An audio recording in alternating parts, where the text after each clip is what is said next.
자, 역사를 가장 역사답게 가르친다고 자부하는 황연필입니다. 지난 시간에 효종까지 봤습니다.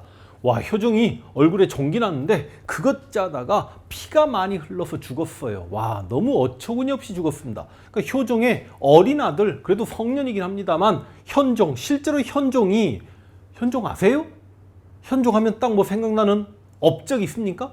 한 십몇 년 왕을 하긴 합니다만 너무 조용히 지나가는 것 같아서 현종이 좀 병약하기도 하고 그래요. 많이 아파요. 막 눈도 아프고 막 종기도 나고 그래서 막 고름 짜내고 막 그러긴 합니다만 실제로 현종도 자기 아버지 효종을 좀 닮은 부분이 분명히 있어서 등발도 상당했고 성깔도 있었고 꼬라지도 있었고 약간 군사력을 키우는데도 관심이 있었고 무인적 기질도 솔직히 있었습니다. 그런데 이게 안 되는 거야. 왜 안 됐을까요? 효종이 송시열과 송중기를 등장시켰잖아.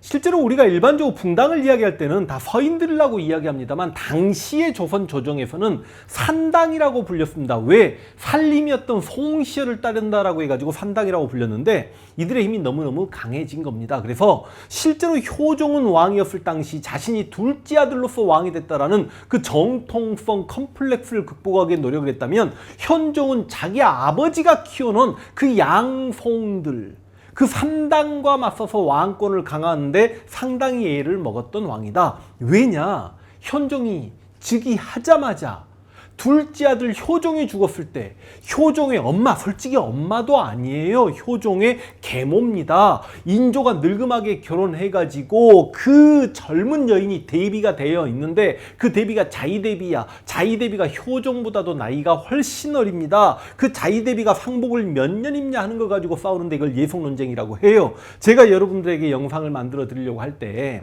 예속 논쟁만 가지고 영상 하나를 따로 뽑으려고 했습니다. 그리고 여러분, 저도 한국사 강의하는 과정 중에 현종 때의 예송 논쟁, 기해예송과 갑인예송, 그 다음 숙종 때 경신기사 갑술한국을 1000번 이상 강의를 했기 때문에 연표 그려내면서 붕당에서 여러분들이 알아먹기 쉽도록 설명하기는 정말 자신이 있습니다. 그러나 유튜브 영상 여러분들 제가 지금까지 강의 영상 촬영할 때 뭘 자료를 보고 읽는 경우는 뭐 사료를 읽어야 한다거나 그런 경우였죠. 그 모든 걸 머릿속에 집어넣고 이야기하는데 솔직히 이렇게 예속 논쟁만 따로 뽑아가지고 강의하려면 당시 남인이었던 허적이 뭐라고 했고 송시열은 뭐라고 답했으며 다시 윤선도는 어떻게 송시열을 공격했다가 결과적으로 윤선도가 유배를 가고 송시열이 막 승리했고 이런 젠장 제가 예론을 관심이나 있겠습니까?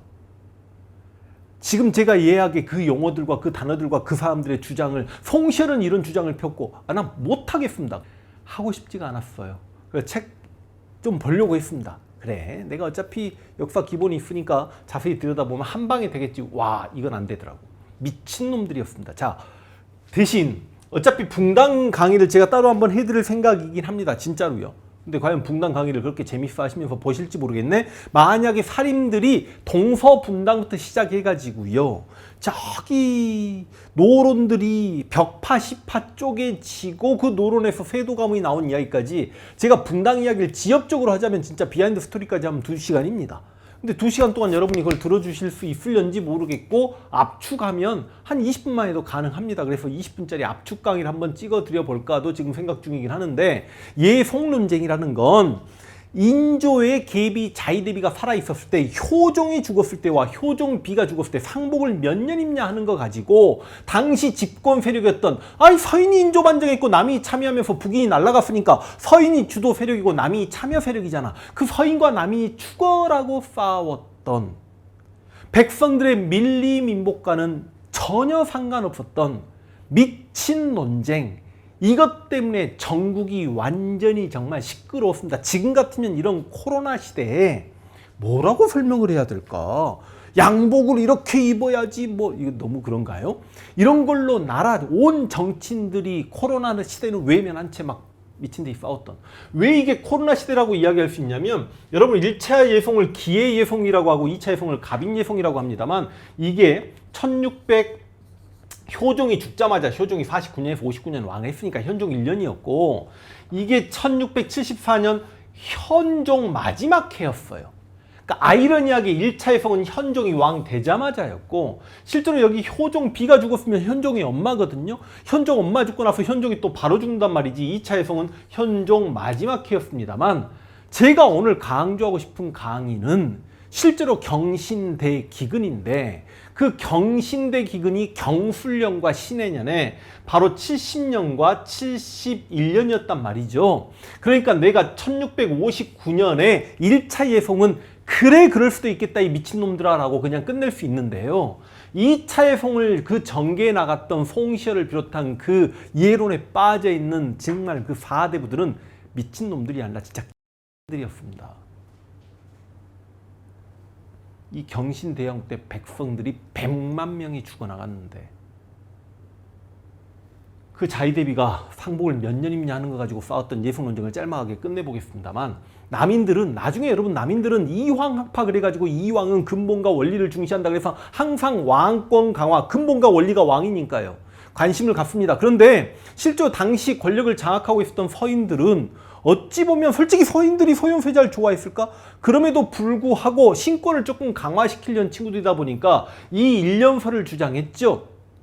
뭐 그렇다고 그 전에 왕이 죽었을 때 왕실의 어른이 항상 3년복을 입는 건 아니었습니다만 어찌저찌 해가지고 서인의 일련설이 승리합니다. 이때 서인이 송시열을 대표로 했고 남인이 허목과 윤선도를 대표로 했는데 송시열의 일련설이 이겼다. 그렇다고 실제로 뭐 3년설을 잠체설이다, 일련설을 기년설이다 그런 거는 여러분들 진짜 수망사나 공부하시는 분들이 하는 거고요. 그래서 인조반정 이후에 서인들이 정권을 잡아왔고 효종 때도 서인들이 북벌을 현실적으로 주장했고 남인들은 북벌의 비현실성을 비판했습니다만 물론 남인 중에 윤휴는 개인적으로 북벌론자입니다. 그러니까 항상 정권을 잡는 사람들이 생각해보세요. 인조반정 이후에 친명배금, 존명배청을 외쳤던 서인들에 의해서 정묘호란과 병자호란 두 차례 호란이 있었고 실제로 그 서인 정권과 인조가 그 오랑캐에게 항복을 했지 않습니까? 그러면 원래 분당정치라는 게 지금의 정당정치처럼 책임을 지려고 하면 실제로 정권을 내놔야 됩니다만 계속해서 정권을 유지하고 싶었던 서인들이 효종과 함께 짝짝꿍하면서 북벌을 준비했던 거 아닙니까?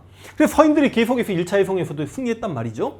2차 해성에서 효종 B가 죽습니다. 그런데도 인조의 계비 자의대비는 살아있어. 솔직히 인조의 계비 자의대비는 이 효종과 효종 B의 계모이고 현종에게는 계조모야. 근데 솔직히 이야기하면 계조모가 더 오래 살아요. 계조모라는 표현이 있나? 계모의 그래서 여기 현종 말년에 효종 B가 죽었을 때 또 상복을 몇 년이냐 하는 거 가지고 야 원래 며느리 죽었을 때 1년 상복이 있기도 해 하고 남인들은 1년설을 주장합니다만 서인들은 대공설하고 9개월설을 주장하는데 이제는 현종이 자기도 몸이 아파서 죽을 날이 얼마 안 남기도 하고 막 그런 것 같기도 하는데 이러면 내 아버지가 둘째 아들이라고 나마저 내 왕통을 무시한단 말이냐. 실제로 예성 논쟁은 효종의 왕이 계승과 관련된 정통성 논쟁이라고 하거든요. 효종이 둘째 아들이었기 때문에 그게 현종 때까지 계속된 거야. 2차 해성에서는 남인이 승리합니다. 그러니까 인조반정 이후에 서인들이 정권을 장악해 오다가 인조반정이 1623년이잖아요. 50년간 서인들이 주도권을 장악하다가 2차 예성으로 인해서 진짜 50년 만에 남인들이 주도권을 장악하게 된 거야. 물론 남인 내부에서도요. 이 서인을 죽이자라는 강경파 허목을 중심으로 한 청남과 야 그래도 살려는 두자 같이 가야지 함께 가야지 라고 했던 온건파 허적을 중심으로 한 탕남이 있었음을 조금 알고 계시면 이건 너무 어렵긴 하죠. 이게 예송 논쟁입니다. 그렇지만 예송 논쟁 때까지는 붕당의 근간이 지켜졌다. 왜? 상대방을 다 죽이려고 하지 않아요. 그런데 숙종 때 가서는요. 황국 정치가 단행됩니다. 국정이 뒤집혀진다. 황국이죠. 경신기사 갑을 서로가 서로를 죽이고 사양 먹이고 귀양 보내고 완전히 일당 독재 정치가 시작이 되면서 붕당의 근간이 완전히 무너져버린 게 바로 제가 다음에 언급할 환국이 되겠습니다. 그 황국 정치에서 여러분 인현왕후, 장희빈, 최숙빈 저와 함께 만나게 될 거고요. 오늘 실은 이 예속 논쟁 가볍게 건너뛰고 경신대근까지 가려고 했습니다만 그냥 이렇게 현종의 예속 논쟁을 이렇게 짧게 마무리하겠습니다. 다음 시간에 현종 때 있었던 충격도 이런 충격이 농담이 아닙니다. 저 과장하는 거 아닙니다. 여러분 보세요 진짜. 경신대기근 이야기 해드리겠습니다.